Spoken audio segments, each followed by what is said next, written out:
Oke, selamat sore Mam. Assalamualaikum warahmatullahi wabarakatuh. Saya Lia Luciana. Senang banget ini bisa ketemu para Mam sore hari ini, biarpun lewat online ya. Karena memang masa pandemi ini jadi lifestyle baru kayaknya. Ikut webinar. Keren kan Moms?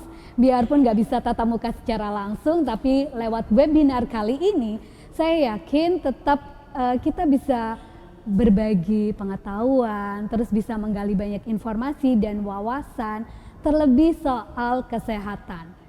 Karena selama pandemi ini pasti semuanya sangat peduli dengan kesehatan kita ya.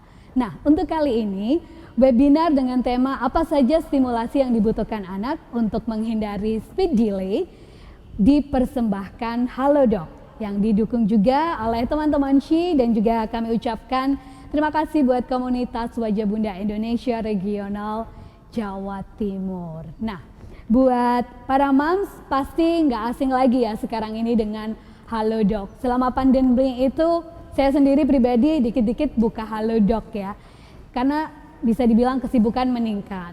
Terus ditambah lagi perkembangan teknologi itu sangat memudahkan kita ya. Nah, di situasi pandemi seperti sekarang ini pasti kita butuh yang namanya layanan kesehatan yang praktis dan gak ribet. Kebayangkan waktu awal-awal pandemi kita mau periksa kesehatan aja itu aduh takut gitu ya. Akhirnya itu bisa tersolusikan dengan Halodoc. Karena Halodoc ini merupakan aplikasi kesehatan yang memang menjawab permasalahan teman Shi. Nah, untuk bisa memberikan solusi kesehatan yang lengkap dan terpercaya untuk memenuhi kebutuhan kita akan keluarga. Nah, Halodoc ini juga karya anak bangsa loh. Sudah hadir selama 5 tahun di Indonesia. Tentunya kita pantas berbangga hati ya Moms ya. Karena inovasi dan perkembangan ini juga terus dilakukan Halodoc untuk memberikan kemudahan akses kesehatan untuk kita semua. Langsung ada di genggaman tangan kita. Mulai dari konsultasi dokter spesialis itu bisa kita lakukan lewat online. Beli obat secara online juga bisa. Atau melakukan pemeriksaan laboratorium dan juga layanan kesehatan lainnya. Ini bisa kita dapatkan selama 24 jam di Halodoc. Nah, lewat aplikasi Halodoc ini Moms, kita bisa memilih dokter umum, bisa milih dokter spesialis, plus bisa langsung berkonsultasi dengan dokter tanpa harus keluar rumah. Bisa dibilang sambil rebahan kita juga bisa konsultasi sama dokter. Udah nggak pakai antri, dan yang paling penting aman dan terpercaya. Karena di sini dokter-dokter Halodoc itu nggak cuma memberikan konsultasi, tapi juga akan langsung mendiagnosa keluhan dan gangguan kesehatan kita.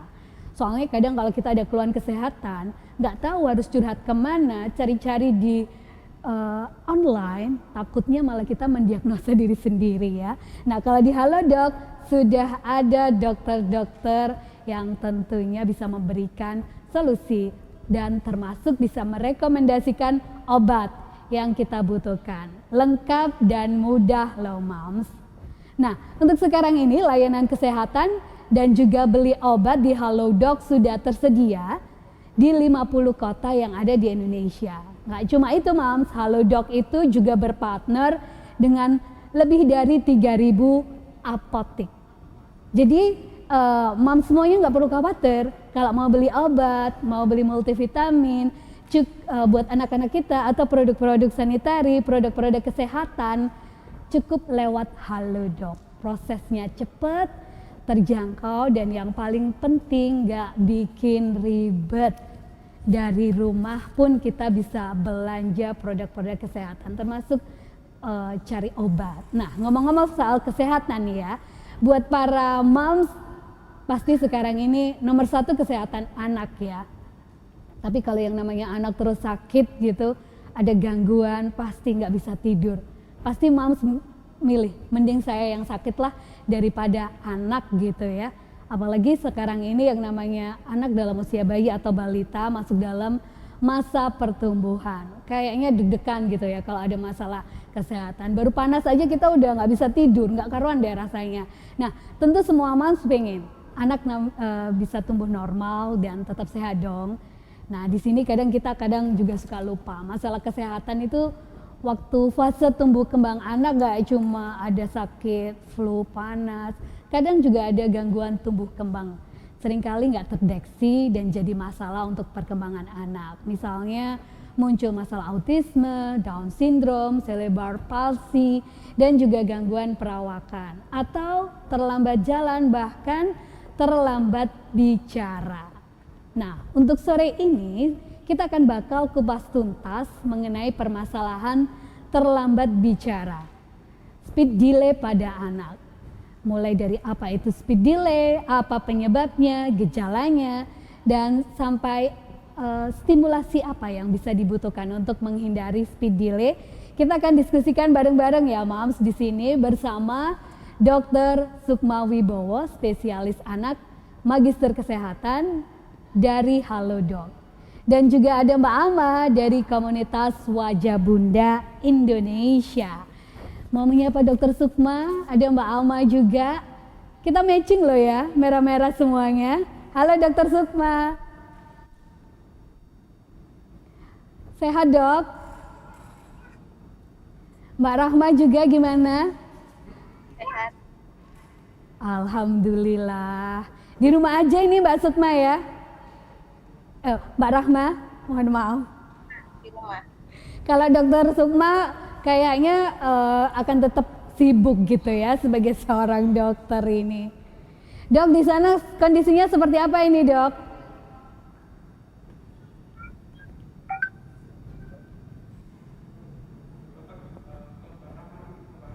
Oke, saya ke Mbak Rahma dulu ya kalau gitu. Mbak Rahma, gimana sekarang ini kesibukannya di tengah pandemi seperti sekarang ini? Semua aktivitasnya ya banyak di rumah, sering nambah wawasan dengan ikut webinar, berbagai pengetahuan baik itu untuk anak, untuk self improvement, banyak Mbak kegiatannya online. Gitu ya.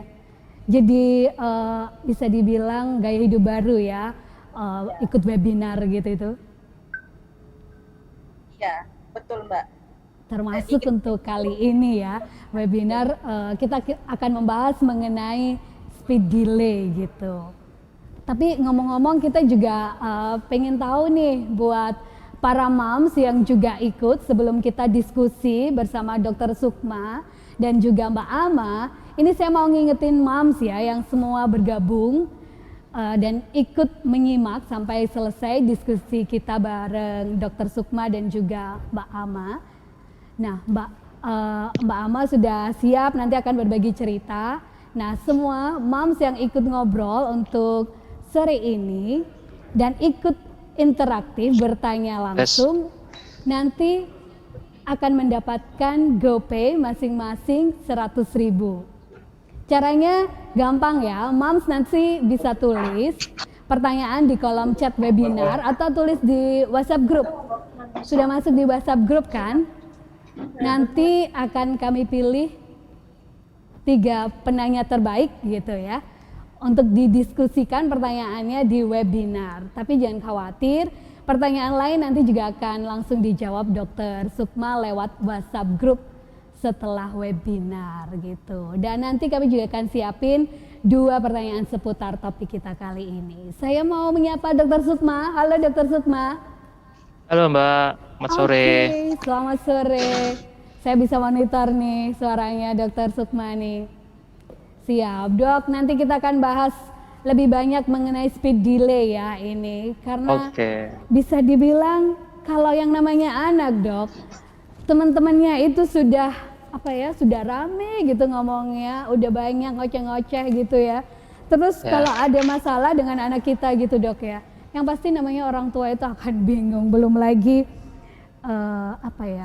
sekitar kita, sosial gitu, lingkungan sosial itu kayaknya memberikan tekanan tersendiri gitu. Tapi saya mau mengingatkan dulu nih untuk para moms yang ikut obrolan kita sore ini, nanti di ujung acara kami akan siapkan 2 pertanyaan seputar topik kita. Yang berhasil menjawab nanti akan mendapatkan GoPay masing-masing Rp100.000. Jadi disimak terus ya diskusinya karena pertanyaannya itu muncul dari diskusi kita nih sore ini nih ya. Jadi bisa disimak. Terus buat yang nanti juga beruntung menjawab, kami akan pilih 3 pertanyaan terbaik yang masing-masing juga akan mendapatkan GoPay senilai Rp100.000.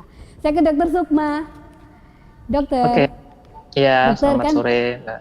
kita sudah sering ya dok ya dengar istilah terlambat bicara atau speed delay gitu dok pada anak. Nah sebenarnya apa sih dok speed delay itu dok dalam istilah medisnya itu dok? Baik, terima kasih. Sebelumnya saya ingin menyapa dulu para moms, para bunda sekalian yang ada di Surabaya dan sekitarnya. Selamat sore semuanya. Semoga tetap sehat-sehat ya di tengah pandemi yang semakin meningkat ini. Saling Amin. mendoakan satu sama lain. Siap. Jadi seperti tema kita hari ini bahwa speech delay. Apa itu speech delay? Speech delay itu istilah bahasa Inggris dalam bahasa Indonesia bisa kita artikan yaitu anak terlambat bicara. Kapan anak disebut terlambat bicara? Yaitu apabila anak tidak bisa mengucapkan minimal satu kata yang berarti hingga usia 16 bulan. Walaupun sebenarnya kita juga harus mengetahui milestone perkembangan anak sehingga untuk deteksi dini bisa kita lakukan. Cuma untuk pengertian awam, batas usia maksimal yang harus kita langsung khawatirkan bahwa anak kita ataupun anak saudara kita ataupun keluarga kita menderita terlambat bicara yaitu 16 bulan. Namun sekali lagi harus kita tekankan di sini bahwa speech delay itu bukan suatu diagnosis. Speech delay itu suatu gejala dari suatu penyakit. Jadi sebelum kita melakukan terapi apa yang tepat akan kita lakukan untuk si buah hati kita harus pastikan dulu penyebabnya apa. Mungkin itu. Begitu ya dok ya. Jadi umur 16 bulan itu yang jadi patokan gitu ya. Kalau hanya bisa jawab beberapa kata saja gitu ya. Jadi normalnya. Kalau seumpamanya nih dok ya. Yang bisa dikatakan normal berbicara itu apakah biasanya mungkin hanya bisa panggil mama, papa gitu, kakak, hanya beberapa kata gitu, menguasai beberapa kata gitu. Sebenarnya ini tergolong berbicara itu sudah bisa mampu berkomunikasi lancar atau hanya sekedar bisa panggil mama, papa aja ini dok? Oke, jadi kembali lagi kita harus memahami bahwa bicara itu dibagi menjadi 2. Yaitu dalam artian bicara, yang kedua yaitu bahasa. Di mana untuk bicara sendiri yaitu suatu kemampuan untuk mengungkapkan suatu kata atau vocal expression, di mana sumber atau yang berperan seorang anak untuk bisa mengucapkan suatu kata atau kalimat yaitu kemampuan dari terutama otot-otot mulut atau oromotorik. Kemudian yang kedua yaitu bahasa.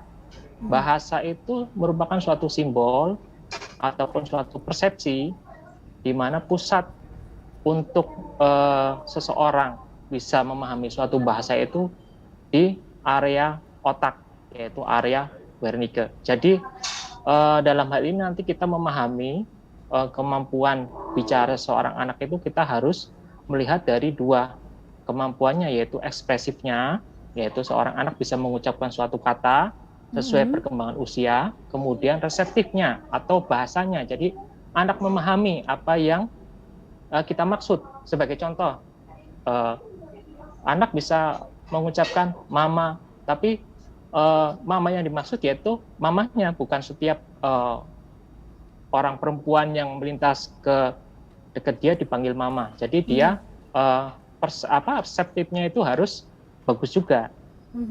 Mungkin itu contoh yang sederhana.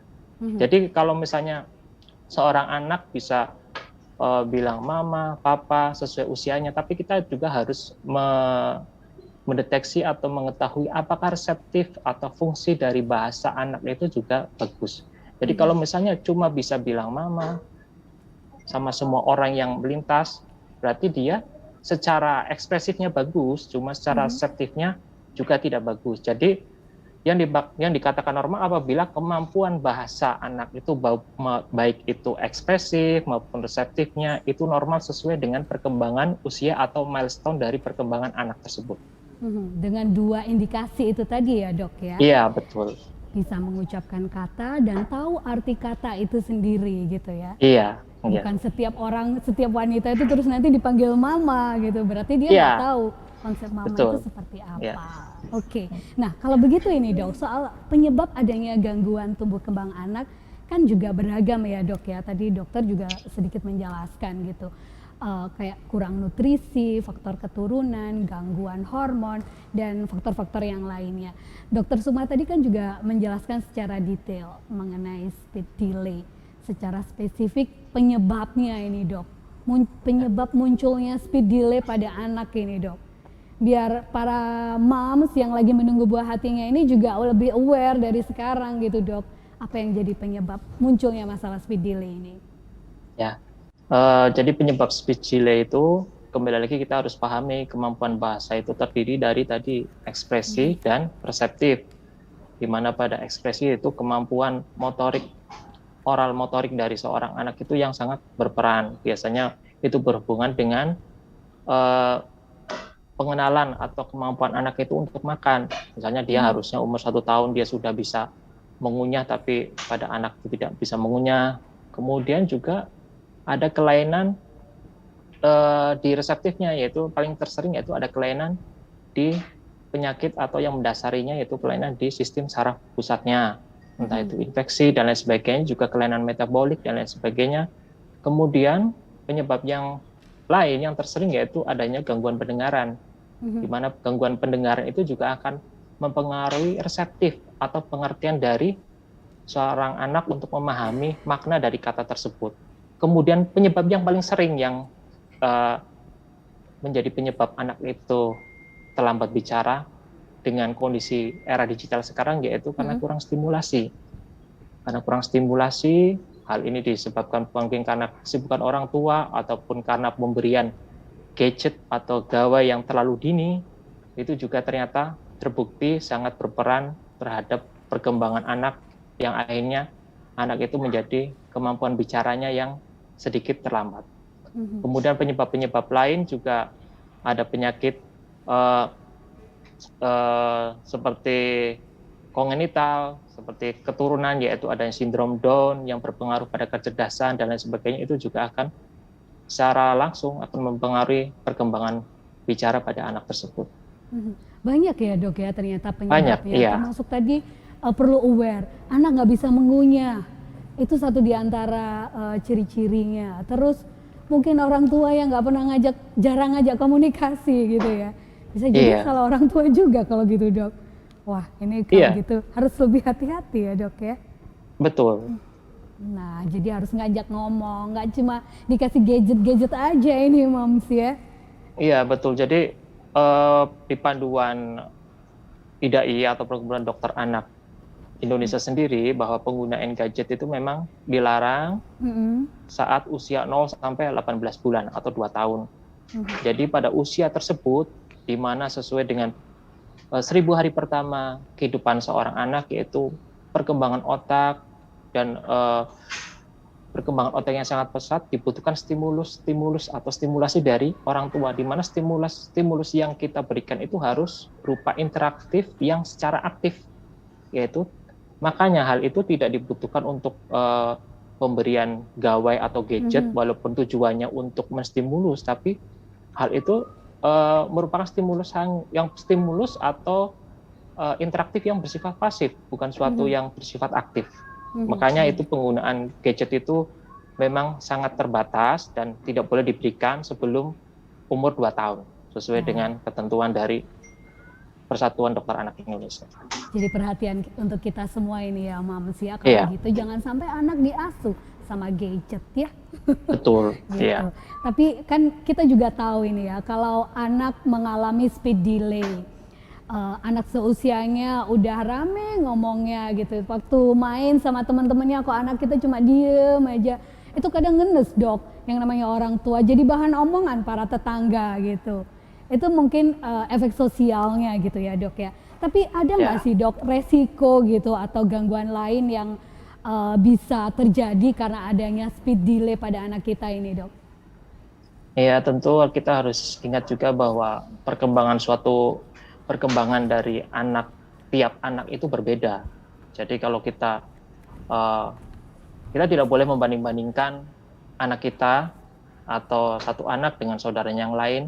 Cuma perbedaan tiap anak atau perkembangan yang berbeda itu harus dalam range yang masih normal. Misal begini, jadi misal umur 2 tahun seorang anak baru bisa bilang mama, apa, tapi dia cuma bisa bilang satu kata yang berarti, tapi dia belum bisa merangkai kata. Nah itu tuh kalau seperti itu keterlambatannya sebenarnya kemampuan umur 2 tahun dia harus bisa mengucap 2 kata. Nah kalau orang yang perbedaan yang terlalu kesenjangan yang terlalu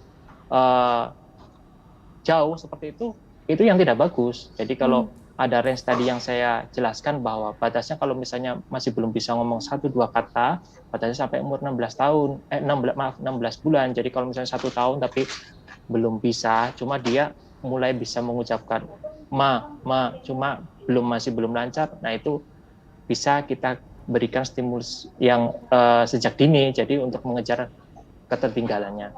Jadi kalau misalnya untuk anak-anak yang memang para moms ataupun bunda kadang sedih anaknya dibanding-bandingin, kita harus melihat lagi perkembangannya.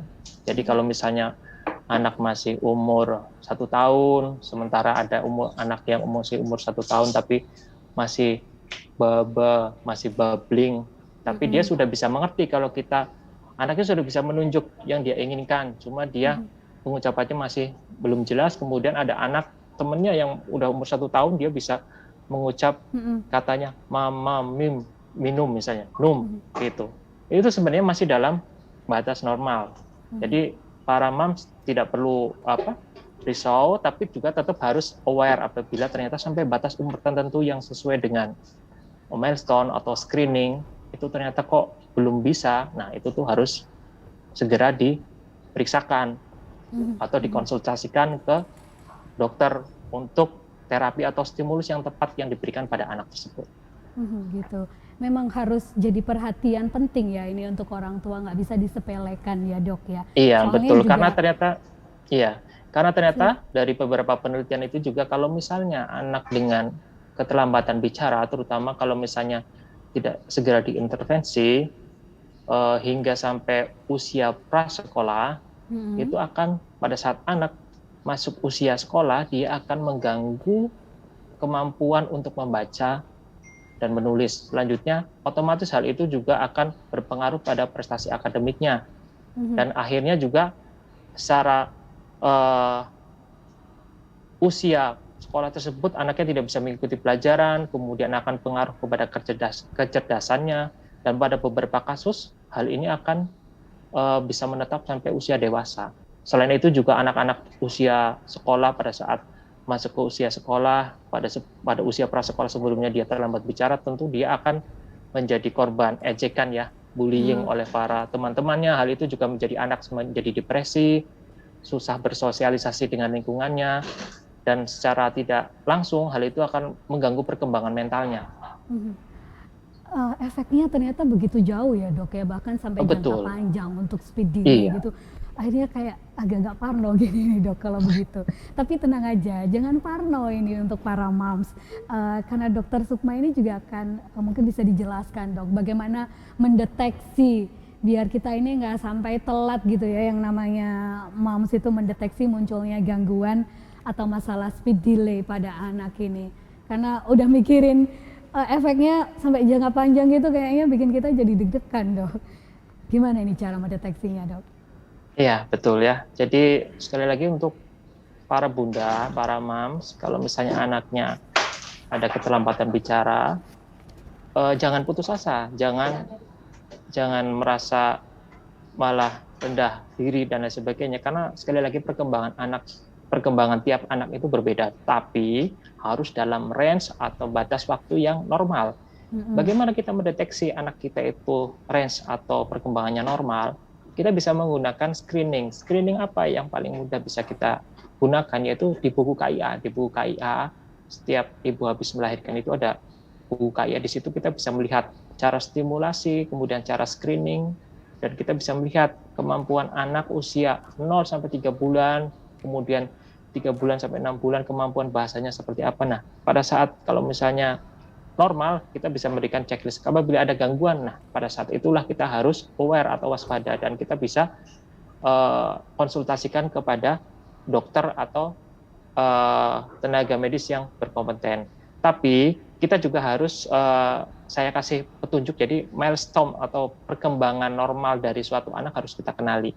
Jadi misalnya yang tadi awal sudah saya jelaskan, jadi kemampuan bahasa seorang anak itu dibagi menjadi 2, yaitu reseptif dan ekspresif.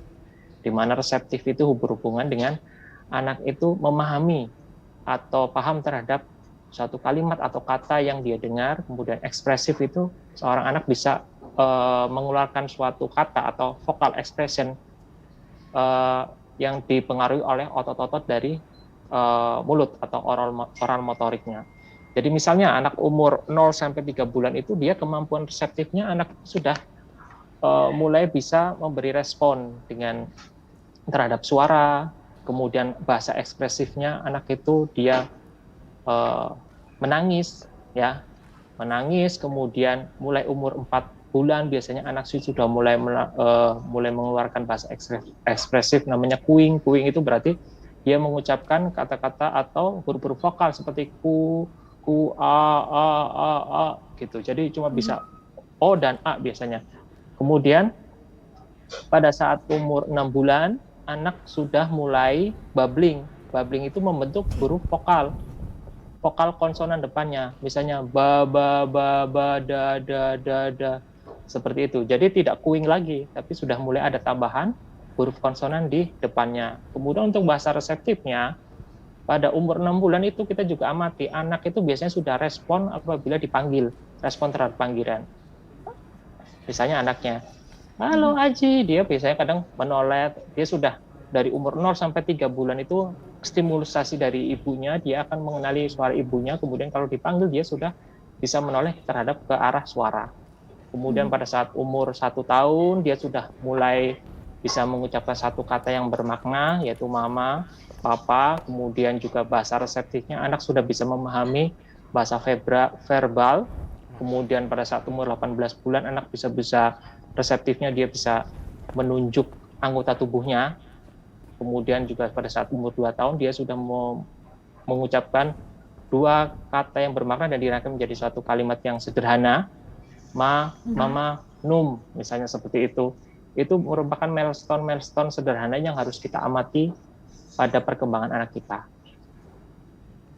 Begitu. Jadi memang harus benar-benar teliti yang namanya moms gitu ya. Saya juga pengen tahu apakah moms ini masih rajin memantau buku KIA. Iya, jadi buku ini takutnya dong. Pasti. Jadi buku KIA itu yang terbaru kan sudah revisi tahun 2020. Jadi itu sudah lengkap di situ, sudah isinya sudah tentang cara pembuatan MPASI, kemudian secara screening deteksi dini gangguan perkembangan juga sudah ada, jadi secara checklist. Jadi nanti kita bisa memberikan checklist, kemudian tanda bahaya, dan buku itu bahasanya dengan bahasa yang sangat mudah untuk dipahami para moms ya, para ibu. Jadi jangan sampai hilang buku itu sampai usia anak itu. Iya, masih dalam perkembangan, terutama dalam 2 tahun pertama ya. Moms yang keren, anaknya punya buku KIA. Iya. Gitu ya Dok ya.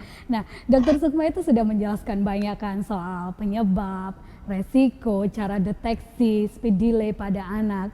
Nah, Dok, supaya kalaupun muncul ada gejala-gejala awal speed delay, stimulus apa ini yang bisa diberikan orang tua? Bisa dibilang awal gitu ya, awal stimulus yang bisa diberikan ini.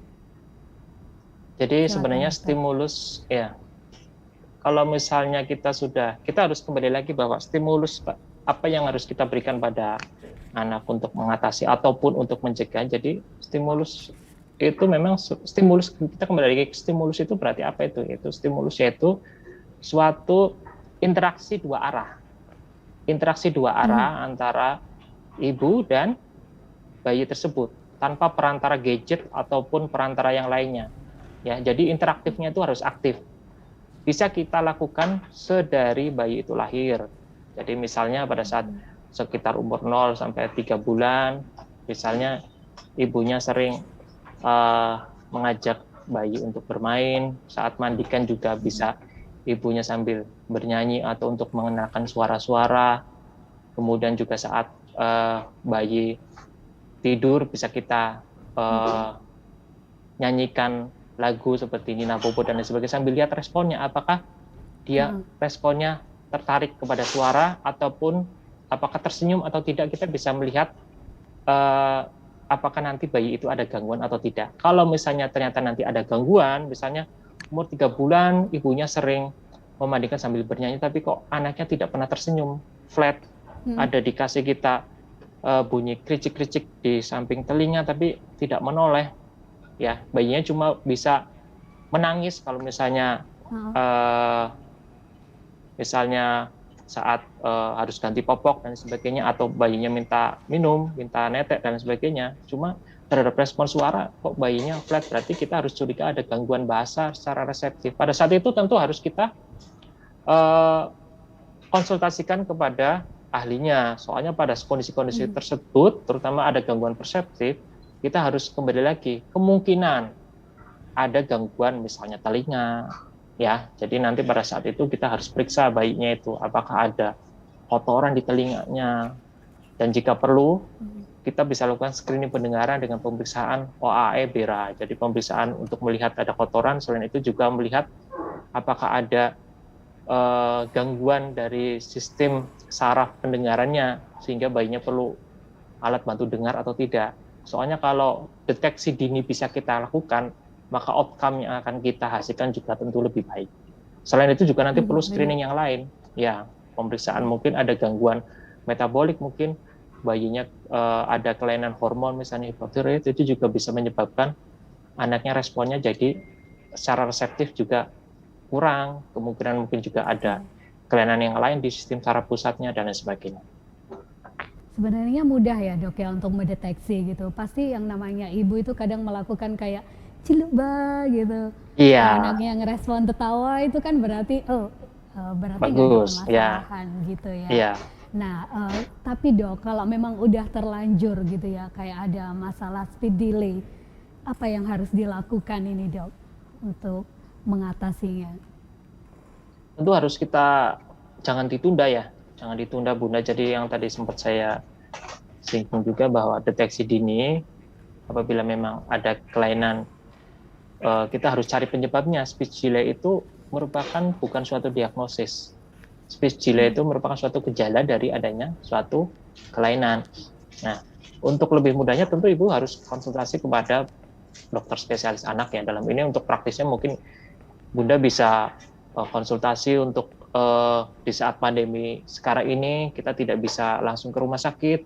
Bunda bisa konsultasi via online, bisa lakukan dengan Halodoc, di mana pada aplikasi Halodoc juga bisa dilakukan secara video call. Mungkin kita juga bisa melihat perkembangan anak tersebut, sehingga kita bisa walaupun tidak memeriksakan langsung, cuma kita para spesialis anak yang ada di aplikasi Halodoc itu sudah secara kompetensi sudah tersertifikasi, jadi kita bisa memberikan advice ataupun pertimbangan-pertimbangan apa yang akan dilakukan oleh para moms ya. Minimal nanti para moms atau para ibu bisa sedikit lebih tahu langkah selanjutnya seperti apa.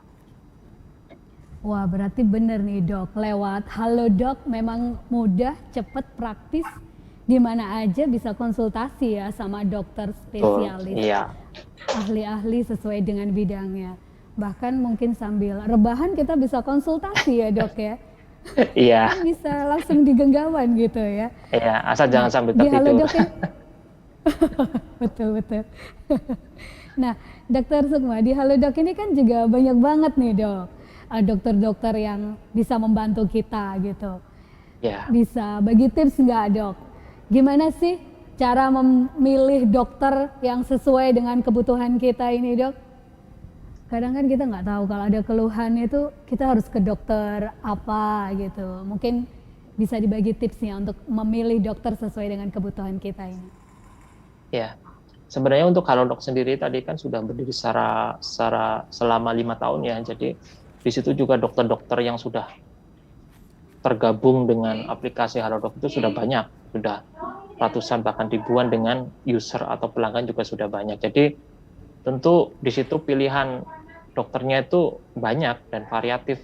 Sebenarnya semua dokter yang ada di situ semua pasti bagus. Dimana kita untuk saya sendiri sebagai dokter halodoc di situ kan syarat di situ kita harus mencantumkan STR. Jadi dokter yang di situ, dokter spesialis anak itu memang dokter spesialis anak asli. Jadi bukan kita juga yang mengoperasikan atau kita yang melakukan konsultasi via online sesuai jadwal juga para dokter-dokter tersebut. Jadi untuk pilihan para mams itu pilihannya sebenarnya banyak, dengan kompetensi kita dokter umum, dokter spesialis anak yang ada di halodoc itu semua sama bagusnya kalau menurut saya ya, sama bagusnya. Jadi nggak perlu khawatir ya begitu, Iya. semuanya bisa teratasi sama ahlinya. Iya. Di halodoc. Nah, kalau begitu dok, waktu kita mau konsultasi gitu ya, langkah yang tepat supaya gangguan kesehatan kita ini bisa didiagnosa dengan benar gitu. Gimana ini cara menyampaikannya gitu kan? Ini dilakukan karena secara online gitu ya dok. Biar tepat untuk menyampaikan permasalahan kesehatan kita dan tentunya tepat diagnosanya. Ya. Tentu aplikasi halodoc ini memang ada keterbatasan, di mana kita tidak bisa melakukan pemeriksaan secara langsung. Cuma keterbatasan itu bukan suatu kelemahan, di mana pada aplikasi halodoc itu juga walaupun memang ada keterbatasan waktu, jadi para moms ataupun para ibu-ibu sekalian kalau misalnya mau mengkonsultasikan itu cermati dahulu gejala-gejala yang timbul pada anak ibu, sehingga ibu juga sudah mempelajari kemungkinan gejala ini mengarah ke mana. Jadi nanti kita pada saat konsultasi online tersebut, diskusi ataupun interaktif yang terjadi antara dokter kemudian dengan ibunya itu akan lebih hidup ataupun lebih aktif, sehingga dokter sendiri juga akan memberikan advice ataupun petunjuk-petunjuk yang lebih akurat untuk langkah ataupun terapi dari penyakit yang diderita oleh para anak ataupun mungkin ponakan ataupun saudara-saudara ibu yang lain. Jadi sebelum konsul sebaiknya juga dicermati dulu gejala-gejalanya. Biasanya nanti kita itu menanyakan gejala-gejala yang timbul, kemudian apakah ada riwayat alergi. Jadi informasi-informasi kecil yang detail itu sangat kami perlukan untuk mendiagnosis suatu penyakit agar lebih tepat lagi, dengan walaupun kita tidak memeriksa pasien. Berarti harus jujur juga ya dok ya untuk memberitahukan kondisi kesehatan kita gitu. Kalau ngomong soal kesehatan itu dok ya, kayaknya 7 purnama kurang panjang dok gitu. Kayaknya banyak yang pengen dicurhatkan gitu ya dok ya. Iya. Tapi apalagi di saat pandemi seperti ini ya. Betul dok gitu. Dokter Sukma, nanti kita akan lanjutkan lagi ya ngobrol-ngobrolnya gitu. Saya mau ke Mbak Rahma dulu. Diam-diam aja tapi dengerin kan Mbak Rahma ya? Siap. Mbak Rahma bisa dengar suara saya tapi ya? Bisa. Oke, jempol nih kalau gitu. Nah tadi udah mendengarkan penjelasan Dokter Sukma kan Mbak Rahma. Dan kita juga udah tahu dari A sampai Z, dari hal-hal kecil yang memang orang tua harus peka gitu mengenai permasalahan speed delay pada anak. Tapi kalau Mbak Alma sendiri mungkin pernah melihat gitu ya mengenai permasalahan speed delay gitu, mungkin di sekitar atau di sekeliling Mbak Rahma itu ada yang pernah Mbak Rahma ketahui yang mengalami speed delay gitu? Mohon maaf ini sebelumnya. Anaknya teman saya ada beberapa yang speech delay dan sekarang mereka berusaha menstimulasi anak mereka, konsul dokter juga supaya speech delay cepat selesai. Sebenarnya juga saya nyaris kaget sih sama anak yang kedua karena yang saya tahu kan mulai dari umur 3 bulan itu kan seharusnya sudah ada bubbling gitu ya, 3 sampai 6 bulan sudah ada bubbling. Itu di anak kedua saya enggak seperti anak yang pertama. Situ mulai mulai was-was, akhirnya ke dokter tanya-tanya disampaikan stimulasi aja terus sesuai dengan usianya. Alhamdulillah gitu. sekarang udah cerewet. Udah cerewet karena Mbak Rahma apa ya, peka gitu mendeteksi gitu ya. Jadi takutnya nanti malah kebawa sampai benar-benar speed delay gitu ya. Iya, saya takut lebih istilahnya lebih baik mencegah daripada mengatasi, Mbak Lia. Gitu. Udah aware berarti ya Mbak Rahma ya. Tapi sekarang si anak sudah ngoceh banyak. Iya, alhamdulillah. Jangan-jangan mamanya malah kalah omong nanti ya. Iya, meskipun dia belum bisa bilang bunda, Dok. Oh belum gitu. bisa bilang bunda. Kalau ayah sama yang lain-lain itu lancar. Umur berapa sekarang? Bunda yang belum bisa. Umur 20 bulan. 20 bulan.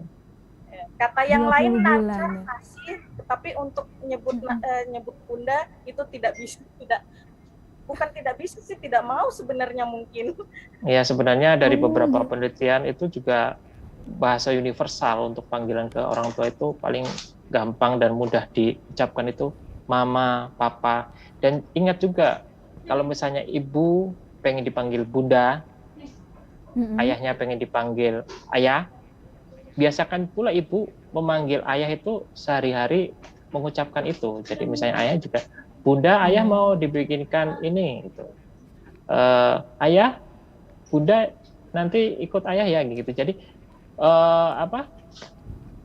panggilan itu juga familiar di telinga anak gitu. Sering diperdengarkan ya. Betul, jangan misalnya ibu pengen dipanggil bunda tapi ibu maaf memanggil suaminya dengan mas, nanti jangan lupa ya, kayak gitu. Nah misalnya itu, jadi harus ayahnya itu harus harus sering kita ucapkan, kemudian anak juga nanti familiar seperti itu. Apalagi kalau saya lihat di mana anak ibu sudah untuk mengucapkan kata-kata yang lain dia sudah bisa, kemudian bahasa reseptifnya juga anak sudah paham dan lain sebagainya. Jadi mungkin itu stimulus untuk auditoriknya yang masih kurang. Jadi mungkin ibu harus lebih sering memanggil suami ibu dengan ayah, jangan manggil dengan mas dan lain sebagainya. Kalau ayah lancar, memanggil diri sendiri. Kalau ayah pasti, bunda aja yang nggak bisa. Bunda memang agak susah, tapi ayahnya sering manggil ibu juga dengan bunda gitu kan? Iya, bunda, kayak gitu. Bunda gitu. Maupun ya. Jadi si anak sama sekali nggak mengeluarkan kata-kata, mungkin kadang ada yang susah ngomong bunda jadi buah gitu. Kalau manggil bunda nggak Pak? Ada? Enggak. Bun bisa. Manggil saya sesuai dengan kebutuhannya. Misalnya mau makan, mau minum, itu langsung menyebut kebutuhannya bilang air kayak gitu. Tapi enggak nyapa bunda dulu gitu. Ya. Minta diganti mama kali ya Mbak Rahma. Yang lebih gampang. Ya. Yang lebih gampang. Kamu udah bunda sih. Tapi kemampuan untuk mengunyah dan lain sebagainya tidak ada masalah. Tidak ada masalah. Tidak ada masalah ya. Nah ini Dokter Sukma, Mbak Rahma ini juga kan lumayan sibuk ini sebagai aktif di media sosial gitu, aktif nulis gitu. Terus juga sekarang ini sibuk juga webinar gitu ya. Terus anaknya udah 2. Kadang yang namanya mama gitu ya suka kewalahan gitu, gimana bagi-baginya. Apalagi kalau harus memberikan perhatian lebih buat anak. Kalau Mbak Rahma sendiri gimana nih cara bagi-bagi waktunya ini di antara kesibukan untuk ke pribadi sama keluarga? Ya, komunikasi sama pasangan diperbaiki lagi, menyampaikan bahwa aktivitas saya ini. Nah, tapi istilahnya saya tetap harus ada prioritas, disampaikan bahwa prioritas saya itu anak-anak. Jadi setidaknya semua kebutuhannya, semua apapun yang harus saya lakukan untuk anak itu didahulukan dulu, baru kemudian pekerjaan. Apalagi kan saya kerjanya dari rumah ya, jadi istilahnya mudah ngaturnya seperti itu, Mbak. Pokoknya selama kebutuhan anak sudah sedia semua, sudah siap semua, saya baru bisa melirik pekerjaan sendiri. Gitu. Kalau pas lagi kayak webinar gini, terus si kecil gimana ini? Dihandle sama Di ayah. sebelah? Oh, dihandle ya. sama Harus kerjasama berarti. Jadi memang ada kerjasama tim antara ayah dan bunda gitu. Ya, Ini betul. satu di antara tips dan trik dari keluarganya Mbak Rahma. Tapi yang jadi permasalahan kan tadi anak kedua ini belum manggil bunda gitu ya. Ya. Mungkin ada yang mau dikonsultasikan lebih detail ke Dokter Sukma. Boleh nih Mbak Rahma.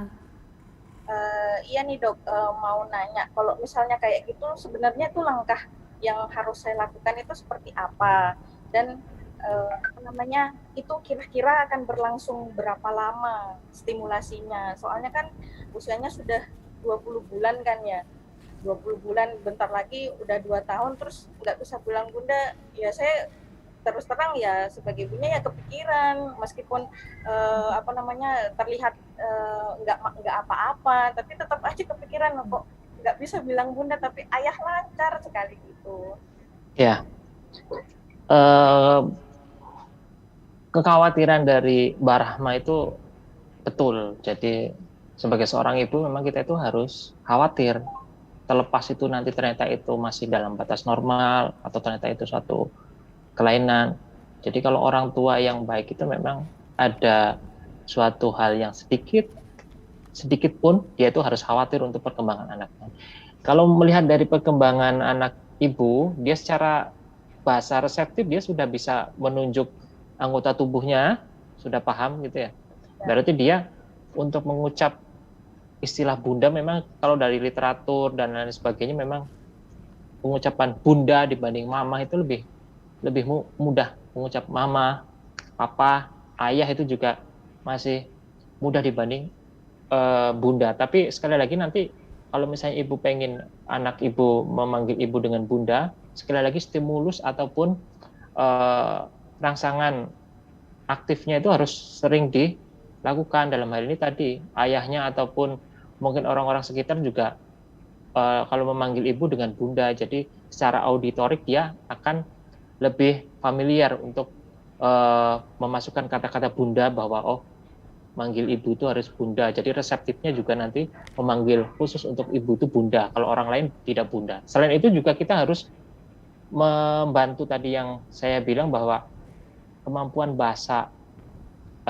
ekspresif yaitu sangat dipengaruhi oleh kemampuan dari oromotoriknya. Jadi kita bisa membantu untuk memperlancar untuk artikulasinya dan lain sebagainya. Itu kita bisa melakukan tindakan-tindakan sederhana ya, seperti nanti kita ajak anak untuk bermain. Sebenarnya fisioterapi untuk menguatkan oromotoriknya kita bisa lakukan di rumah dengan tetap basic anak itu yaitu bermain. Jadi dengan bermain kita ajak untuk misalnya meniup balon, atau kalau misalnya untuk meniup balon agak susah, untuk kita mengecek oromotoriknya itu kita tes untuk dia meniup apakah bisa atau tidak. Kita bisa bikin dari tisu bola kecil, kemudian di meja, kemudian anaknya suruh tiup, kemudian kita juga nanti gantian meniup, kemudian bermain seperti itu. Jadi meniup untuk menguatkan otot motoriknya. Selain itu juga nanti kita bisa ajarkan untuk anak misalnya kalau minum dengan sedotan, jadi dia bisa untuk menghisap dan lain sebagainya. Selain itu juga bisa kita lakukan masas, ya, pijat-pijat di otot-otot mulutnya rutin. Kemudian juga untuk sensorik dari oromotoriknya kita harus rutin. Kita untuk sikat gigi, itu sikat gigi fungsinya juga untuk melatih oromotoriknya, sensorik, di mana pada beberapa kasus anak di mana tidak mau sikat gigi karena mungkin dia marah risih dan lain sebagainya, itu ternyata memang berpengaruh pada kemampuan bicaranya. Ya, seperti itu ya Bu ya. Jadi nanti kalau misalnya, tapi kalau saya lihat perkembangannya masih normal, jadi tinggal nanti untuk menguatkan kemampuan ekspresinya dengan menguatkan otot-otot motoriknya. Yang susah itu kalau misalnya kelainan di reseptifnya, jadi anaknya tidak paham dan lain sebagainya, kita harus curiga mungkin ada kelainan di pendengarannya, kelainan di sistem sarafnya atau di otaknya, ataupun kelainan metabolik yang lain, kelainan hormon dan lain sebagainya. Kita harus periksakan seperti itu kalau misalnya disertai dengan kelainan atau gangguan reseptif. Nah, Dokter Sukma ini terima kasih nih jawabannya ini. Nanti mungkin Mbak Rahma juga bisa konsultasi lebih lanjut ya untuk perkembangan si kecil ini, bisa lewat chat di Halodoc gitu. Karena setahu saya dan juga banyak teman Shi dan juga para moms, kalau konsultasi di Halodoc itu via chat gitu ya. Tapi kira-kira bisa nggak sih pakai voice note gitu Dok? Pakai video gitu biar lebih apa ya? Biar lebih ekspresif gitu ya Dok. Soalnya kadang kalau ngechat nulis gitu kayak apa ya? Bisa beda gitu. Bisa nggak konsultasi via voice note atau video di Halodoc? Bisa, jadi di Halodoc itu memang salah satu fitur yang sangat lengkap ya. Jadi di situ selain chat kita juga bisa melakukan video call, kemudian voice call. Jadi di situ tinggal Ibu klik aja tombolnya, kalau mau saya video call juga ada tombol videonya dan lain sebagainya ya. Mbak Lia, jadi bisa. Boleh tanya lagi nggak ke Dokter Sukma? Oh iya, Mbak Rahma. Silakan. Itu kan kalau misalnya kita biasanya kan saya ngechatnya konsultasinya kan pakai chat aja. Terus belum pernah coba pakai video call. Nah, kalau misalnya pakai video call itu sama ngirim misalnya kondisi kesehatan kita itu aman nggak sih Dok? Maksudnya rekaman medisnya kayak gitu di chat itu maksudnya nggak bakalan tersebar gitu kan ke takutnya viral media gitu ya Mbak Rahma. Soalnya sekarang kan apa-apa bocor gitu loh Mbak. Oh gitu, soal keamanannya ini Dok. Ya. Kita semuanya konsultasi via pakai video begitu. Ya. Kalau menurut saya sih aman. Jadi memang di Halodoc itu kalau setahu saya sistem dari customer service-nya dan lain sebagainya itu pengawasannya itu berjenjang. Jadi nanti memang ada riwayat history percakapan atau konsultasi kita dengan pasien dan lain sebagainya. Cuma kalau riwayat itu sampai bocor dan lain sebagainya, nanti memang ada quality control yang mengontrolnya. Tapi karena memang keterbatasan waktu dari konsultasi Halodoc, jadi kalau misalnya ibu mau melakukan langsung video call dan lain sebagainya, tetap untuk awalnya itu memang sebaiknya dengan konsultasi chat dulu, kita pemanasan atau pembukaannya mengenai kondisi anak dan lain sebagainya. Kemudian kalau kondisinya memang misalnya kondisi anak dengan kondisi sesak dan lain sebagainya, jadi butuh interpretasi dokter anak sebagai tenaga medis, mungkin ibu bisa melakukan video call untuk melihat kondisi anak saya seperti ini Dok. Setelah video call dilihat, oh ini memang kondisinya sesak Bu, termasuk sesak berat ini, jadi memang harus segera dibawa ke rumah sakit. Atau oh ini sesaknya masih ringan, ini kemungkinan anaknya karena nafasnya cepat karena demamnya tinggi, jadi ini nggak sesak ini karena merupakan respon karena demam tinggi tersebut. Jadi tetap harus ini biar dokternya juga tidak bingung tiba-tiba langsung video call kayak gitu. Jadi memang sebaiknya ada pemanasan dulu, ibu video chat dulu untuk kondisinya, keluhannya dan sebagainya, baru nanti konfirmasikan dengan dokter apakah untuk video call apakah diperkenankan atau tidak. Ya biasanya kalau kita sih tetap ini bersedia, karena kita juga butuh melihat kondisi real. Kalau misalnya kondisi pasien-pasien itu memang kondisi yang gawat darurat dan ibu tidak yakin apakah ini butuh ke rumah sakit atau tidak di tengah kondisi pandemi COVID yang seperti ini, ibu takut ke rumah sakit. Tapi kalau kondisinya memang kondisi gawat darurat, kita sebagai dokter anak ataupun para dokter yang lain yang di Halodoc juga pasti menyarankan untuk ke rumah sakit. Gitu. Sesuai kebutuhan ya Dok ya, kalau untuk yang betul. Video dan lain-lainnya itu. Jadi Mbak Rahma selama ini sudah menggunakan Halodoc ya, juga memanfaatkan fasilitasnya gitu. Udah berapa lama sih Mbak pakai Halodoc ini? Sudah saat itu konsultasi kehamilan anak kedua. Sebenarnya tuh kenalan Halodoc nggak sengaja Mbak Lia. Jadi Gimana tuh ceritanya nggak sengaja itu? Boleh cerita dong sama para moms. Ya, jadi kenalan Halodoc itu pas saya konsultasi kehamilan ke dokter yang ada di rumah sakit. Nah, kondisi saat itu saya konsultasi itu lagi nggak enak, lagi diare. Jadi sehabis konsultasi saya rencananya kan cepet-cepet mau pulang, tapi kan harus antri obat. Nah, antri obat itu ternyata panjang sekali. Dan saya sudah dalam kondisi yang bolak-balik toilet, terus duduk juga harus nyender gitu. Nah, tiba-tiba ada dari Halodoc Mbak yang deketin gitu. Ibu kenapa kondisinya gini? Ini saya lagi diare, terus mau antri obat, pengen cepet-cepet pulang. Ya udah, dari situ Mbak saya dikasih tahu bahwa bisa dianterin obat ke rumah melalui aplikasi Halodoc. Jadi saat itu aku install, terus jadi obat diantar ke rumah, aman. Gitu. Wah, enak ya berarti. Terus kalau untuk konsultasi gimana di Halodoc gitu? Mungkin juga sudah punya ya, kalau untuk konsultasi ke dokter saya sudah melakukannya, tapi belum pernah coba yang video tadi, baru chat dokter. Yang saya senangnya itu karena pilihan dokternya tuh banyak banget. Terus kemudian kita bisa pilih dokter yang menurut kita cocok gitu pada saat kita ngobrol. Detail dokternya juga ada, terus meetingnya, tempat praktiknya. Jadi bisa juga janjian sama dokternya, jadi bisa tahu kapan bisa chat lagi sama dokternya, konsultasi lagi dokternya mengenai perkembangan kesehatan yang kita konsultasikan, seperti itu. Jadi ya untuk moms yang ada di sini yang hadir pada webinar kali ini, ya aku rekomendasiin buat install segera aplikasi Halodoc, pakai semua fitur layanannya, karena memang memudahkan apalagi dalam kondisi pandemi seperti ini.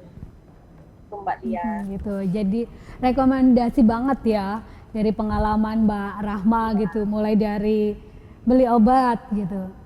Itu biasanya masalahnya suka ngantri lama. Tapi kalau Halodoc itu kan udah ada di genggaman kita, nggak pakai ngantri-ngantri ya.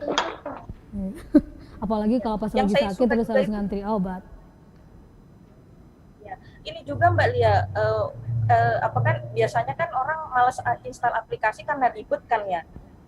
Install aplikasi karena ribet. Nah, yang kondisi saya yang diare pada saat itu install aplikasinya mudah gitu, cepat juga, tinggal isi data yang enggak ribet amat. Pokoknya mudah sekali, setelah install terus langsung bisa digunakan, nggak harus menunggu verifikasi yang beribet gitu Mbak.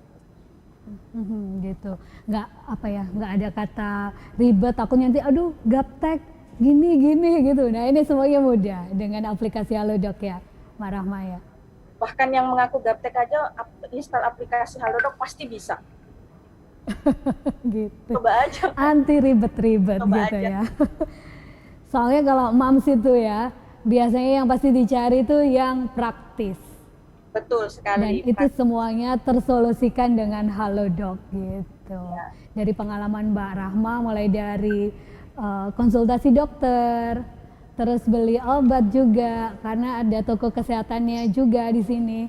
Jadi di rumah pun kita nggak kemana-mana, terus butuh kebutuhan obat, multivitamin atau apapun juga bisa kita manfaatkan toko kesehatan yang ada di Halodoc. Nah, gimana tuh Mam? Udah dengar sendiri kan cerita Mbak Ama sebagai pengguna setia Halodoc.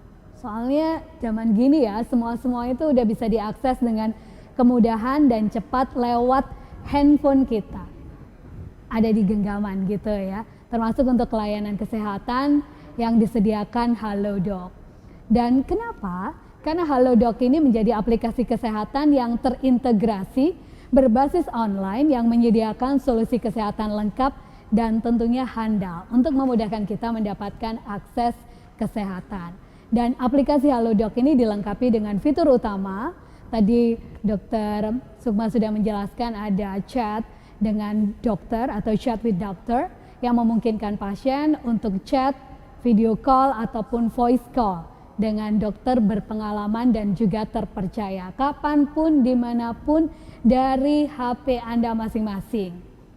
Terus ada toko kesehatan nih, Health Store. Ini sebuah layanan yang dapat membantu pengguna untuk membeli suplemen, vitamin, dan juga obat-obatan dengan cepat, aman, dan juga nyaman. Karena diantar langsung ke tempat dengan ojek online. Dan pasien juga bisa upload resep fisik ke aplikasi. Mau janjian ke rumah sakit, visit a hospital, ini memungkinkan pasien untuk membuat janji temu dengan dokter dari HP.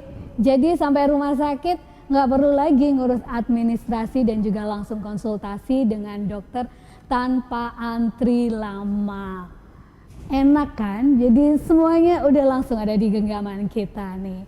Nah, untuk yang terakhir nih buat Dokter Sukma, sebelum jawab pertanyaan-pertanyaan ini ya dok ya dari moms yang sudah gabung ini lewat chat dan juga WhatsApp group.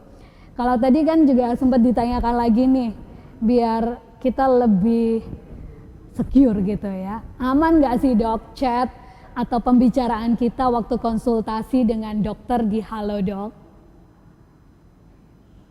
Ya, tentu aman ya. Jadi memang yang tadi sudah saya jelaskan, jadi di aplikasi Halodoc itu terutama dari baik itu dokternya maupun dari user ataupun pelanggan, itu sudah ada history chatnya dan itu sudah mendapatkan quality control dari pihak Halodoc itu sendiri. Jadi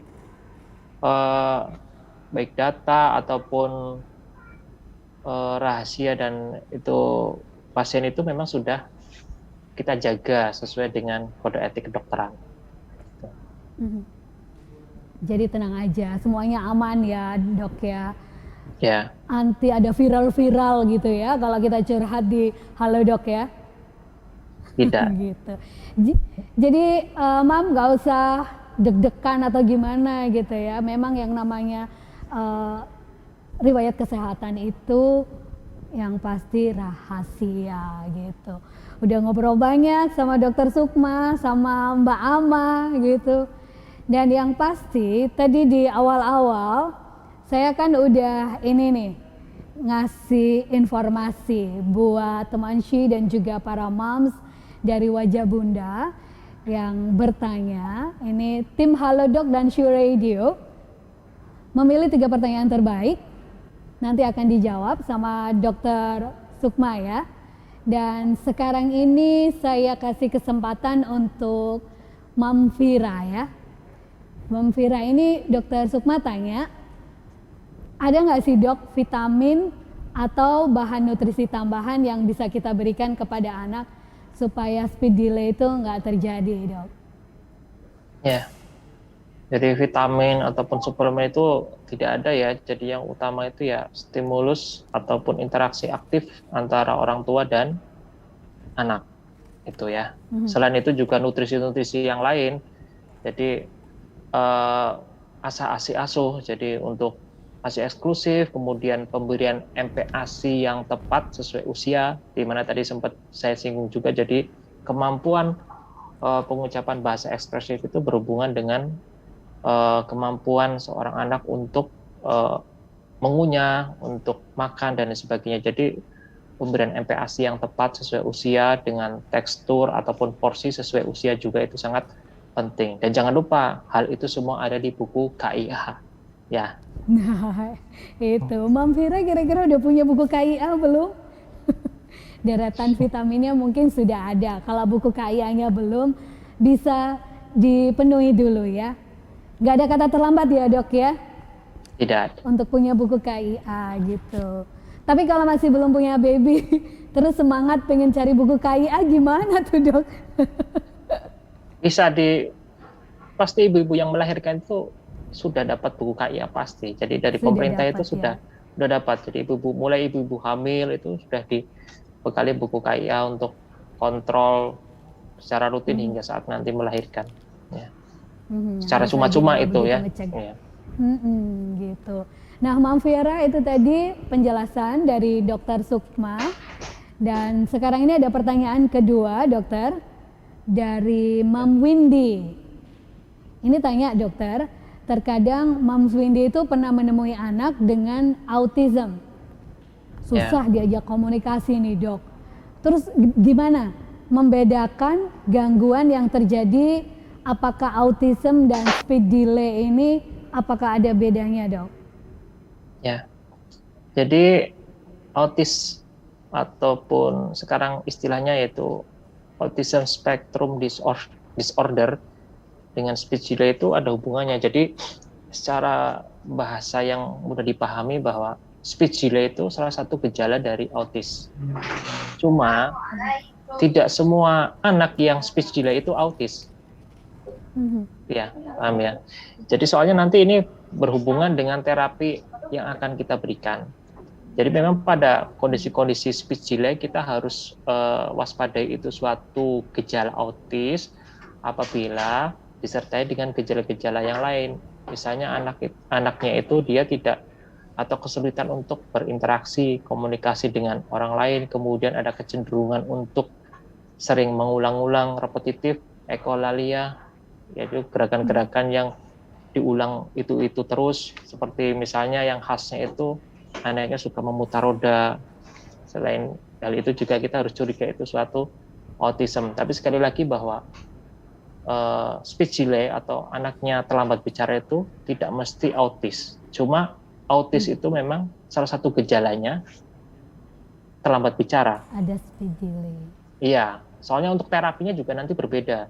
Di mana untuk terapi pada autis itu nanti dia lebih ke behavior terapi ya, jadi terapi perilaku untuk mengajarkan anak agar bisa nanti beradaptasi atau berinteraksi dengan lingkungan sekitarnya. Sedangkan untuk speech delay sendiri tadi yang saya jelaskan, kita harus lihat dulu kelainannya atau gangguan bahasa yang ditimbulkan itu apakah gangguan bahasa reseptif ataupun gangguan bahasa ekspresi ataupun bisa keduanya. Jadi nanti untuk terapinya mana yang harus kita lakukan juga tergantung dari gejalanya ya. Begitu. Mam Windy, ada perbedaan ya, nggak semua speech delay itu autism gitu. Itu tadi pertanyaan kedua, dok. Dan sekarang ini pertanyaan ketiga, ada Mam Istin tanya, dok, apakah di Halodoc kita bisa beli obat menggunakan kopi resep dari dokter di luar Halodoc ini, dok? Ya, jadi kalau untuk pembelian obat-obat kopi resep bisa dilakukan selama obat itu golongan yang bebas terbatas. Jadi obat-obat yang seperti yang dijual bebas terbatas itu seperti obat penurun panas ya, paracetamol, kemudian atau ibuprofen. Cuma untuk obat-obat yang biasa harus kita tambahkan misalnya antibiotik ataupun golong obat-obat yang memang ada kandungan sedatifnya, misalnya obat-obat batuk pilek dan lain sebagainya, ya sebaiknya sesuai dengan resep.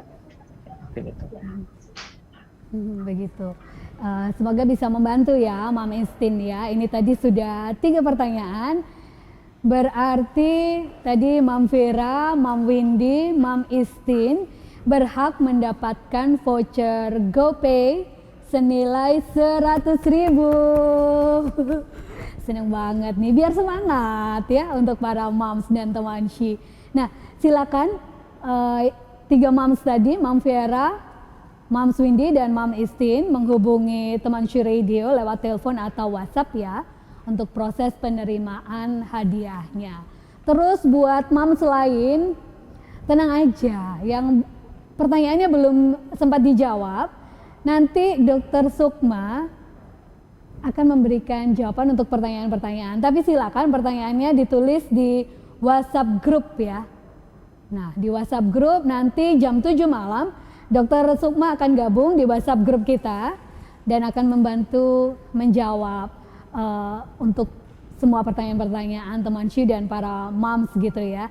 Dan boleh langsung konsultasi nanti sama Dokter Sukma lewat Halodoc juga bisa gitu. Nanti ditunggu ya dok, jam 7 malam di WhatsApp grup ya Dokter Sukma ya.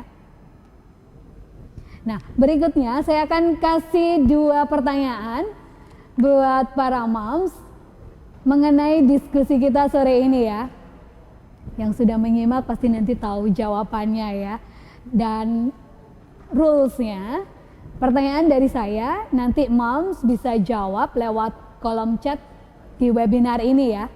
Dan nanti moms yang memberikan jawaban benar tercepat akan dapat voucher GoPay senilai 100.000.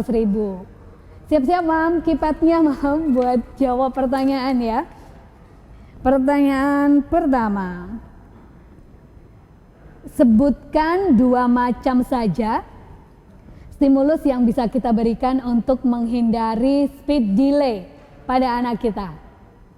2 aja mam, tadi kan Dokter Sukma udah menjelaskan banyak tuh stimulus yang bisa kita berikan. Cukup jawab 2. Nah, nanti yang jawabnya tercepat dan benar tentunya berpeluang jadi pemenang dan dapat voucher GoPay senilai Rp100.000. Macam-macam stimulus yang bisa dilakukan tadi ya. Di antaranya enggak, nanti saya ngasih bocoran lagi. Kan ini pertanyaan ya soalnya ya. Gak sebanyak-banyak mam, cukup 2 aja gitu. Yang udah menyimak pasti tadi udah tahu. Udah kita kasih bocoran jawaban dari awal begitu ya. Diketik dulu, nggak usah sampai panjang kali lebar, nggak usah kayak nulis cerita gitu jawabannya gitu. Langsung aja diketik di kolom chat webinar ya. Untuk pemenangnya, aduh siapa? Pertanyaan pertama itu tadi ya Mams ya, jangan lupa 2 macam stimulus yang bisa kita berikan untuk menghindari speed delay pada anak kita. Dan pemenang pertama, selamat untuk Mbak Indah Nur, yeay. Berhak mendapatkan voucher GoPay senilai Rp100.000 ya. Oke, kita lanjut ke pertanyaan kedua ya Mams ya. Sebutkan 4 layanan utama yang ada di Halodoc. Wah, tadi pasti udah dengar penjelasannya, kayak pengalaman dari Mbak Rahma tadi ya. Itu kan cerita-cerita juga pengalamannya memanfaatkan layanan yang ada di Halodoc. Sebutkan 4 aja. Layanannya aja ini untuk teman Ci dan juga para moms dari Wajah Bunda. Gitu. Kalau untuk cerita-cerita pengalamannya nanti aja boleh di-share di WhatsApp group. Kalau untuk sekarang ini 4 layanan utama yang ada di Halodoc. Sudah dapat pemenangnya? Selamat untuk Leandra Zafira. Waduh, selamat. Untuk para pemenang mendapatkan masing-masing voucher GoPay senilai Rp100.000. Silakan menghubungi teman-teman Shu Radio lewat telepon atau WhatsApp ya untuk proses penerimaan hadiahnya seperti apa. Senang banget ya. Nah, tadi buat para moms yang masih ingin konsultasi lebih lanjut, nanti ditunggu jam 7 malam di WhatsApp grup kita ya, karena Dokter Sukma nanti juga akan menjawab pertanyaan-pertanyaan di sana. Dan memang diskusi kita sore ini udah bisa memberikan kita wawasan baru, ilmu baru juga ya. Udah kupas tuntas mengenai speed delay. Terima kasih untuk Dokter Sukma. Kita juga udah dengar pengalamannya Mbak Rahma ini. Sudah memberikan perhatian ekstra pada momen tumbuh kembang anak di tengah kesibukannya. Dan banyak juga informasi mengenai Halodoc yang sudah disampaikan Dokter Sukma dan juga Mbak Rahma. Tapi kayaknya kalau mau ngobrol terus gitu, kayaknya bisa ngerumpi sampai besok ya dok ya Mbak Rahma ya, dan juga para moms gitu. Tapi karena memang waktu kita terbatas, kita akan akhiri dulu diskusi sore ini. Diskusi kembali bersama Dokter Sukma dengan pembahasan yang berbeda. Ditunggu aja, tapi selalu ingat menggunakan Halodoc sebagai solusi kesehatan terlengkap gitu. Terima kasih untuk Dr. Sukma. Selalu sehat ya dok ya. Ya. Terima sehat kasih semua. untuk para peserta, para moms, Turmanshi yang juga sudah menyimak webinar kita sore ini. Terima kasih untuk Mbak Rahma. Terima kasih ya untuk sharing-sharing pengalamannya. Sama-sama. Dan terima kasih untuk Halodoc dan juga Temanshi dan juga Wajah Bunda Indonesia yang sudah tergabung di webinar kita untuk sore hari ini. Saya Lia Luciana dan juga seluruh tim yang bertugas mohon undur diri dari webinar dengan bahasan apa saja stimulasi yang dibutuhkan untuk menghindari speed delay. Salam sehat untuk kita semuanya. Assalamualaikum warahmatullahi wabarakatuh. Selamat sore.